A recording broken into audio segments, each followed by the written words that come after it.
In a new interview with GQ, Alexandria Ocasio-Cortez says, quote, "Realistically, I can't even tell you if I'm going to be alive in September, and that weighs very heavily on me."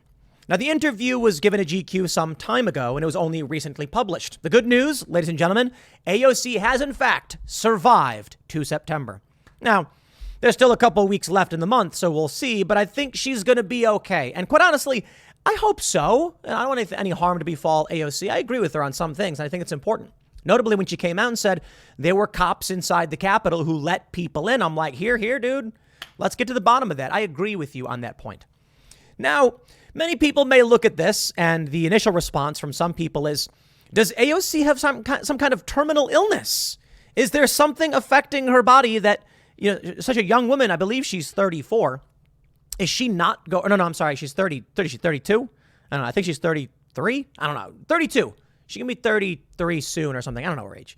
But she shouldn't be fearing for her life at such a young age. No, the reality is she's talking about politics. She was talking about misogyny and patriarchy. So either she believes that some misogynist assassin would come for her, or she thinks we're headed towards some kind of civil unrest or civil war.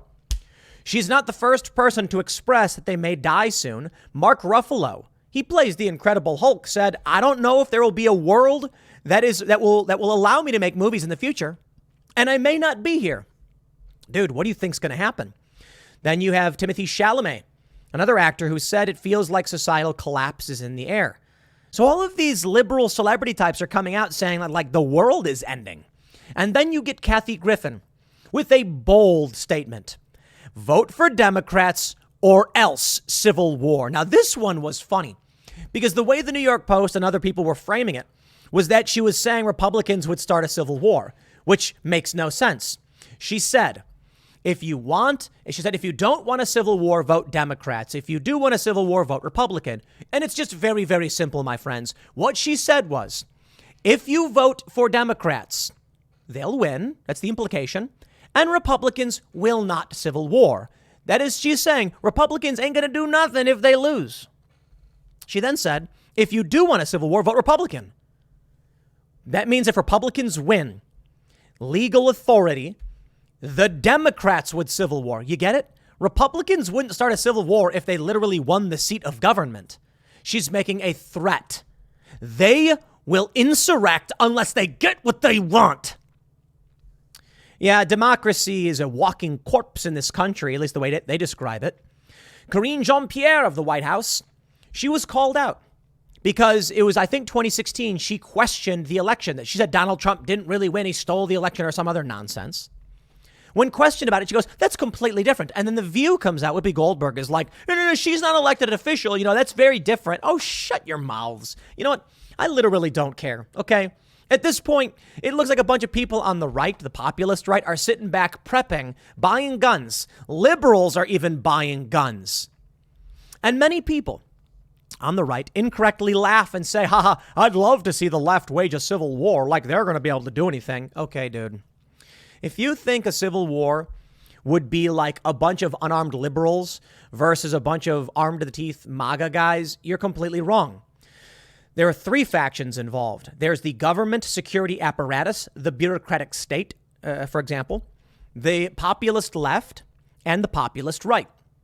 The deep state includes people on the right and the left, for sure, and they will fight to uphold the machine. Then you have the populist left, like the socialists who love guns, and people on the right who love guns as well. Moderate conservatives are probably more likely to be armed than moderate liberals, for sure. So there is some advantage if a war were to break out, but it won't be so simple. Democrats blindly follow. They will have law enforcement. They will have federal agents. They'll have military. And the right likely won't unless they win elections. So that's the funny thing. The reality is, if the Republicans win, there won't be a civil war. If the Democrats win, there probably will be. But I'll break down why. And it's because Democrats are abusing their power and forcing the right into a corner, which ultimately will result in destabilization and maybe states breaking apart. But I got to be honest, it could go any which way. Let's read the context of AOC crying, saying, I might not be alive. And then all this talk about societal collapse. Before we get started, my friends, head over to timcast.com, become a member to help support our work, and you'll get access to a bunch of awesome content. The Timcast IRL podcast, if you like uncensored political discussions, not so family friendly, Monday through Thursday at 11 p.m. Check that one out. The Cast Castle vlog. So, we're just starting to put together a comedy show, taking it to the extreme. And the last episode was about an election that took place at Timcast for union president. And let me just say, something happens at 3 a.m. Check it out, members only. And we're putting up cameo bits from a bunch of different personalities, commentators. We had Marjorie Taylor Greene play Magic the Gathering on the Cast Castle vlog. It's also on YouTube. Support our work if you really do like the stuff we're making. Smash the like button as well. Subscribe to this channel. Share the show with your friends. Let's jump to the story in question, the GQ interview with Wesley Lowery. And here's the best part. Okay, let's what's going on? They say, quote, "Now her speech slowed to a crawl. And for the first time in the hours we had spent speaking, she broke eye contact, burying her gaze in the arm of her chair. Tears pooled in the corner of her eyes, crying. I hold two contradictory things in my mind at the same time. One is just the relentless belief that anything is possible. But at the same time, my experience here has given me a front row seat to how deeply and unconsciously, as well as consciously, so many people in this country hate women. And they hate women of color. People ask me questions about the future. And realistically, I can't even tell you if I'm going to be alive in September. Full stop." She's alive. Okay. There you go. Spoiler alert. She is alive. "And that weighs very heavily on me. And it's not just the right wing. Misogyny transcends political ideology, left, right, and center. The grip of patriarchy affects us all, not just women, men, as I mentioned before, but also ideologically. There's an extraordinary lack of self-awareness in so many places. And so those are two very conflicting things. I admit to sometimes believing that I live in a country that would never let that happen." Amazing. She talks about being president. "Sometimes little girls will say, 'Oh, I want you to be president,' or things like that. She told me when I asked about whether she believed that she or someone like her could ever lead the country. It's very difficult for me to talk about because it provokes a lot of inner conflict in that I never want to tell a little girl what she can't do. And I don't want to tell young people that what is not possible. I've never been in the business of doing that. But at the same time," and that's when she starts tears in the corner of her eyes. That's crying. I know some people will be like, "She wasn't literally crying. Tears were just pooling." Okay, that's crying. Come on. Now, the question is she talking about civil war, or is she implying that like a racist, misogynist right-winger would kill her? Okay, say whatever you want. Unless she's suffering from some terminal illness, she's implying that someone would take her life. And if she did, that would be a dramatic escalation towards some kind of civil war. I said it now again. Keep drinking, folks, I guess. No, honestly, please don't drink. I don't like drinking. Don't drink too much. Well, here we go. Kathy Griffin slammed for saying Republicans will start a civil war. No, Samantha Ibrahim of the New York Post, you are incorrect. She did not say that. Now, literally, what did she say? She said, vote for Republican if you want a civil war, vote for Democrat if you don't, right? I'm paraphrasing. She didn't say anyone would start a civil war, but the simple logic of her statement would be that Democrats will start a civil war. Plain and simple. Let's read. Kathy Griffin is catching heat Wednesday following a political tweet some social media watchdogs are now calling out as threatening. The controversial stand-up comic threw herself into fiery pits of Twitter when she suggested if Americans want to endure a fatal historic throwback, then they should vote for red in the forthcoming election. People weren't happy with her statements, which ignited a medley of responses. This is wrong. Crazy Hollywood lefty threatening civil war if Dems don't win. Sadly, today, this is today's left. Angry, hateful, and violent, tweeted Ted Cruz. Christian author Jeremy Capel said, quote, "The inherent message here couldn't be more clear. If you don't vote Democrat, there will be war. King George III had a similar message for the colonists just prior to our independence. Don't be bullied by Hollywood propagandists." All right, let's break this down. It's very simple, my friends. If you don't want a civil war, vote Democrat. If you do, vote Republican. If Republicans get voted for, they win. If Republicans control the government, they would not need to wage civil war. They would already control government. Civil war is when two factions fight for control of one government.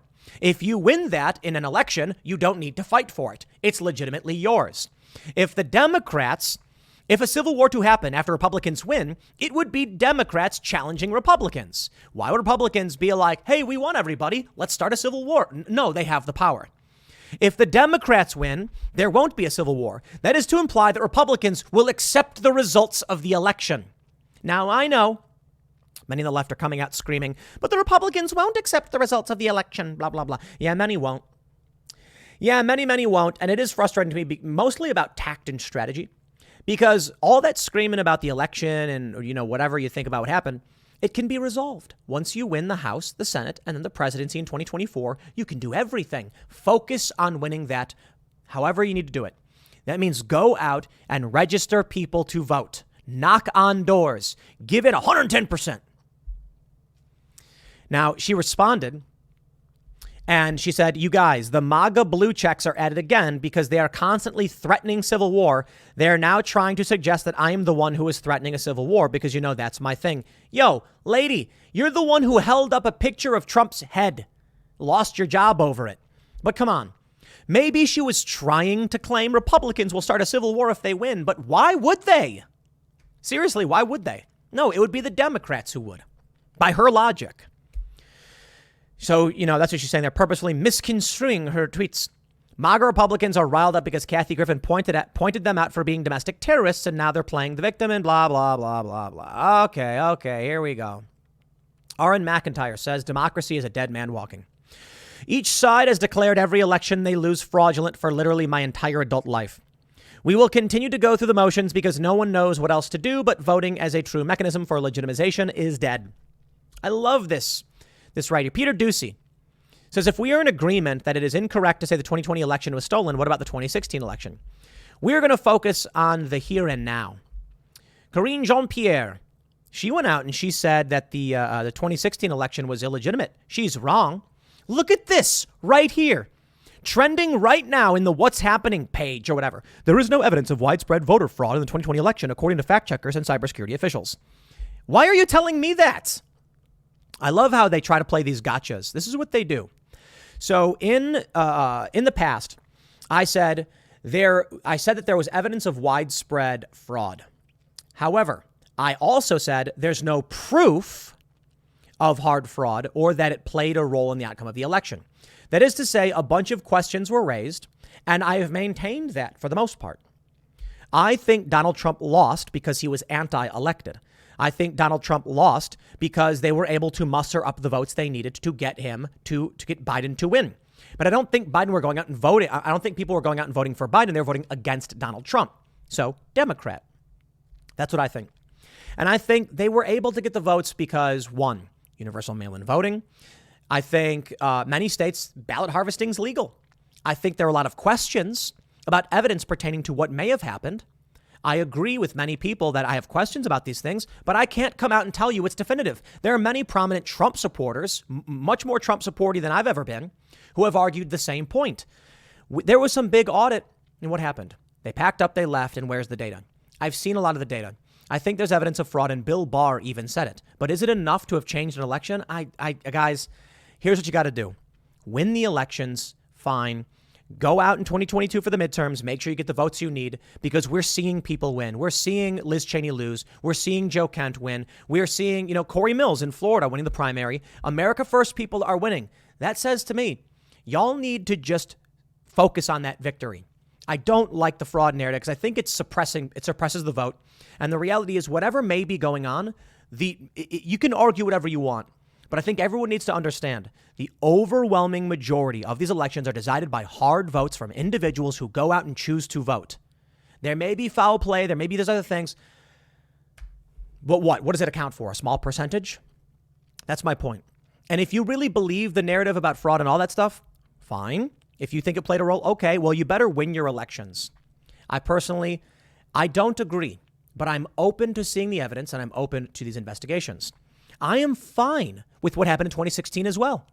When they were doing the Russiagate stuff, I said, okay, well, we'll see what happens. And I said, I don't think we're going to see it. And then what happens? Fake news. But you know what? I really hate talking about it. I really do.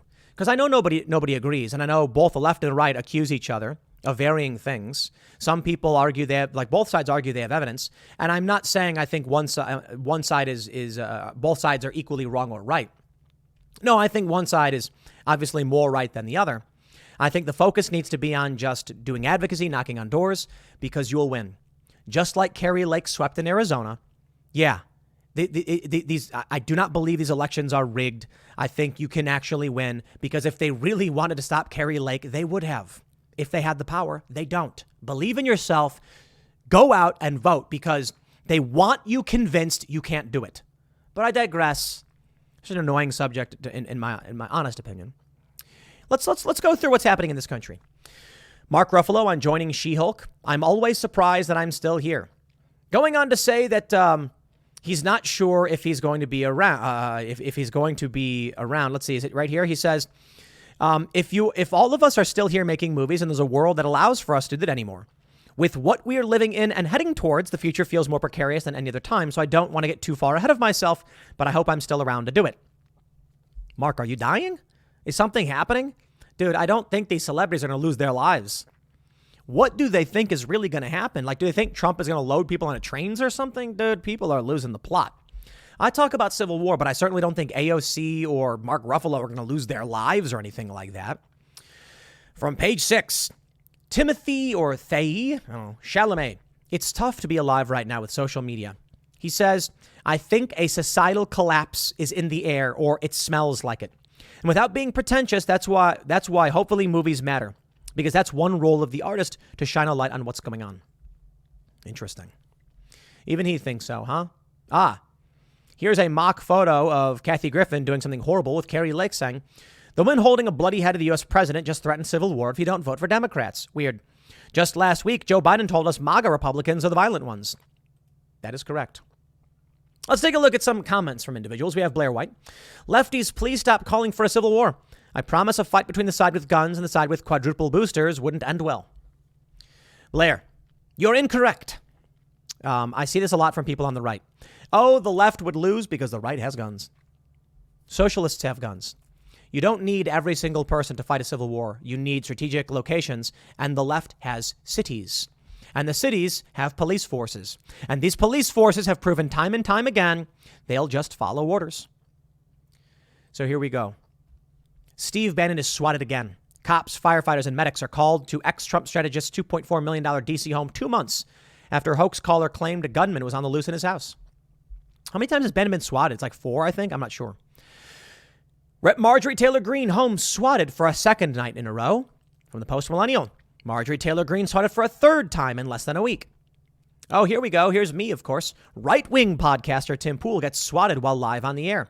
January 10th. Amazing. Since that time, we've been swatted. I would say the incident calls have occurred 12 times. I want to be careful because swatting isn't broad enough. But the issue is emergency services, because we've had bomb threats, have come here, I believe, 12 times, as well as my personal private property, which is unlisted. They've showed up too. We've had bomb dogs, and the first time it happened live on the air. And it's funny when these people try and claim things like Tim Pool's not telling the truth. Like, dude, it happened live on the air. There's Luke Rudkowski. I was He's looking at my talking. notes and I was like, having a good old time. Swat you? Yep, somebody swatted us. Did they really? Swatted us? Yep, somebody Did swatted us. that show on the That's police how what it do you was. know? I have somebody texting me. Yep. Wow, this is January. There's Luke. They don't actually show it. That's interesting because the police actually walked past. You could see it, but the Independent isn't showing the clip. But I digress. Later on, Jeremy Hambley also got swatted. These swattings are a part of what the Civil War is. Fifth generational warfare, et cetera, et cetera. The goal is to harass and destabilize. This is information war. Let me tell you something. And ad nauseum, we've talked about the song we released, but we're hearing now that even though we're number 2 on Billboard's digital sales, number 2 for all songs sold. Think about that. We couldn't beat Elton John and Britney. Media's not writing about it. Yes, because it's information war. They want to keep the people who are in the cult, and they don't want them to know about what's going on, and they are desperate, and they are panicking. I think it's good news. But this is why we're seeing things like this. Now we're seeing this. So let me back up for a minute. When Blair says, please stop calling for civil war, one side has guns. You know, with all due respect, I know a lot of people on the right say things like this. Steve Bannon responds after New York state indictment. They're coming after all of us. Do you think it's going to be some hippy-dippy, pastel-wearing leftist who's going to be like, come on, man, we're going to go to civil war? Or do you think it's going to be jackboot state troopers who show up to your bar and lock it down and say, just following orders? Remember when that bar, it was in Staten Island, and it was in the lockdown zone, and it was about a block away from the not lockdown zone where people were living and eating just fine. No, but this bar was told they had to close, so they said no. And they started giving away food and booze for free. State police came in and enforced it. You think it's going to be the random person screaming and scowling at you from their bedroom? No. It is going to be the jackboot state troopers, National Guard, and military who come up and crack you in the jaw with the butt of their gun. And then it's going to be the people on the right who are well armed and fleeing from that. Yeah, the reality is much darker than people realize. They're going after Steve Bannon. Look at this. They're coming after all of us. Not only President Trump and myself. I'm never going to stop fighting. In fact, I have not yet begun to fight. They will have to kill me first. They're charging him, so it seems, with charges similar to the federal charges he was facing before Trump pardoned him. That's right.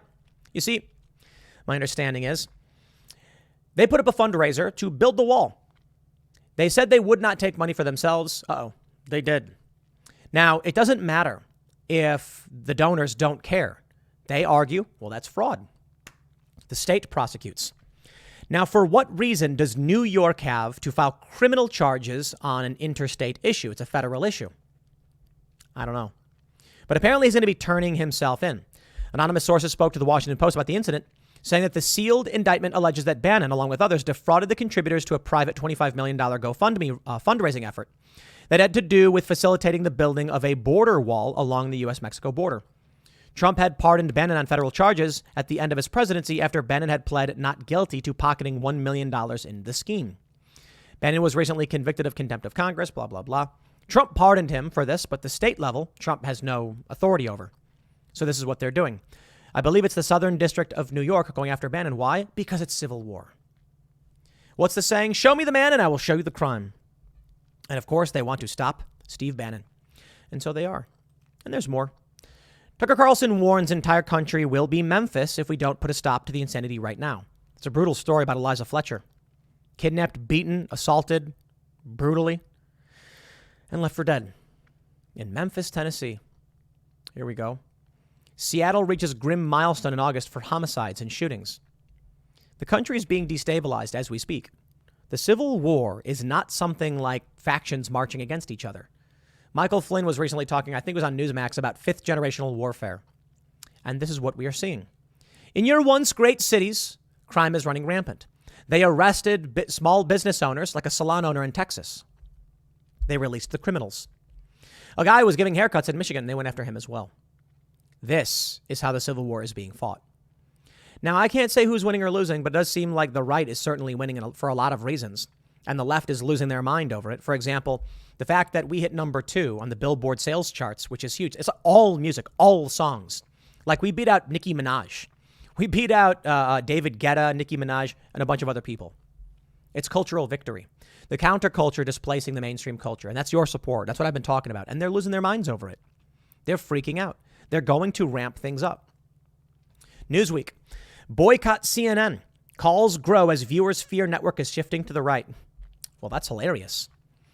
They say the changes have prompted walkouts of several high-profile correspondents, including John Harwood. John Cooper said, I decided to boycott CNN as soon as the network began to shift to the right. It was a tough decision, since I've been a devout CNN viewer since I was in my 20s. If I wanted to watch right-wing propaganda, I'd watch Fox. So for now, it's only MSNBC for me. Yo, it's a cult. They're in a cult, dude. For sure. Daily Caller says, it's apparently triggering people that Politico's new owner once said people should pray Trump wins in 2020. Man, they're losing and they know it. And they're freaking out because of it. So we have crime skyrocketing. We have indictments. You have people, celebrities saying there's going to be a civil war or the end is nigh or who knows what. And I think the wisdom of the crowd is something to pay attention to. There's a lot of people on the right who are now saying, the right's not talking about civil war. The right, okay, fine, whatever. Does that make me a leftist? I guess. Because I've been talking about it. But it's foolish to think that wars would always look the same. World War II did not look the same as World War I. I mean, World War I, famous for trench warfare. Digging holes and getting in them and then shooting at each other. World War II, we had, it's not that far away in terms of time, but you had nuclear bombs. You had gravity bombs. Little Boy and Fat Man? Is that what it was? The Enola Gay. We nuked 2 cities. War doesn't always look the same. Weapons change. There was a period where war was fought with bows and arrows. And then you ended up with this dude, I think it was Genghis Khan, who pioneered the horseback archer. That's a crazy prospect. You ever ridden a horse? Okay, dude, I once tried to ride a horse. I couldn't do it. I was bouncing and I was like, what's happening? You ever try to fire a bow and arrow? Yeah. Combine the two. They'd be on horseback and they'd fire an arrow. And they were wiping out their enemies. War changed. Eventually you get forts. Eventually you get plate armor. Eventually you get siege weapons.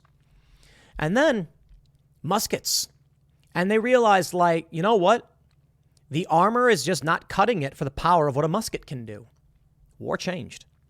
Why would it always look the same? What's happening now is 5th generational warfare, a war for your mind. These news outlets abandoning the woke cult is a huge victory for the culture war right. But the left, they're becoming desperate. The indictment of Bannon, Joe Biden coming out and saying MAGA is an extreme threat to this country. Trump supporters, 74 million people. They're ramping up the rhetoric, and it's brutal. Yeah, they want strange things. Maybe what we're seeing with the rolling blackouts isn't so much. Maybe it's not so much that they're trying to, fight climate change, but they're trying to weaken people's ability to sustain themselves. Mike Cernovich tweeted this emergency alert we talked about. Cal OES, conserve energy now to protect public health and safety. Extreme heat is straining the state energy grid.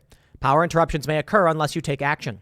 Turn off or reduce non-essential power if health allows, now until 9 p.m. Mike Bolin says this BS was on the screen of my Tesla yesterday when I got in the car. The Tesla said the current heat wave is expected to stress California's grid this weekend. Use the scheduled departure setting to ensure your vehicle is charged and preconditioned to your preferences at time of departure, while avoiding charging during higher price evening hours between 4 and 9 p.m. Maybe they're doing it to stop you from being able to move and acquire resources. Who knows? But I want to point out something very important here. In the emergency alert, it says to protect public health. What's public health? Are we a hive mind? Bloomberg. EU set to intervene to ease liquidity strains in energy markets. What did this lady, Ursula von der Leyen, say? Flatten the curve. She literally said it. They're issuing a mandatory limiting of energy. The Commission will engage with the relevant securities and banking regulators to explore ways to enable market participants to find the collateral to meet margin calls. Is this the right article? Yeah, energy markets. She came out and said they want to flatten the curve because of peak energy. I don't know if it's in this article. Ministers will discuss plans for a levy on fossil fuel producers based on pre-tax profit, blah, blah, blah. We're confronted with astronomical electricity prices for households and companies with enormous market volatility. Therefore, we will put forward a set of immediate measures that will protect vulnerable customers. Very interesting stuff. The flatten the curve statement was what really stood out to me. I mentioned the rat hope experiment at the peak of the pandemic. The rat hope experiment, for those that don't know, and for those that do, forgive me, but bear with me. This dude, he puts 3 rats in these cylindrical tubes full of water. The rats swim but can't grab onto anything, and then eventually, within 15 minutes, they give up, sink to the bottom, and they drown. The next batch of rats, he puts them in. Right as they're about to give up, he picks them up, puts them down, dries them off, and lets them breathe and catch their breath. He then picks them up and puts them back in. This time, they swam for up to 60 hours. Why? Hope. Second time around, it's believed the rats thought, if I just keep going, I will be saved. It's kind of a horrifying thing. It terrifies me, really. I don't like the idea of subjecting rats to these kinds of experiments. I don't like animal testing and all that stuff. I'm also not so stupid to ignore the fact that humans have greatly benefited off the suffering of other species. So it's tough. I know that it's what life is. We eat other animals. Causing a rat to suffer in such a way is just absolutely brutal. Man, waiting 15 minutes and letting it just give up and die, Maybe you could have picked it up and let it live. And then with the next batch, make them swim. I know they're still suffering, but you don't have to let them die.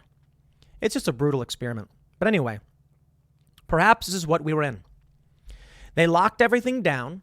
Everybody started panicking. Everybody was stressed to the point where they were going to lose their minds and give up, and many people did. But then they picked us up right at the last minute, and they said, we're going to give you back your pizzas, your cookie dough, your lounge chairs, and your sporting events. And then everybody cried a sigh of relief. And then, after everybody was dried off, they put us right back in it. And now they're shutting down the grids or limiting the grids in certain areas. This, my friends, is a component of civil war. You know what? Maybe what's really going on, to be honest, is just the system is shutting down. The system is breaking down, or maybe it's being broken down. Here's a story from CNBC that I think you all should pay attention to. 3 tips to consider when buying essential items during high inflation, according to experts.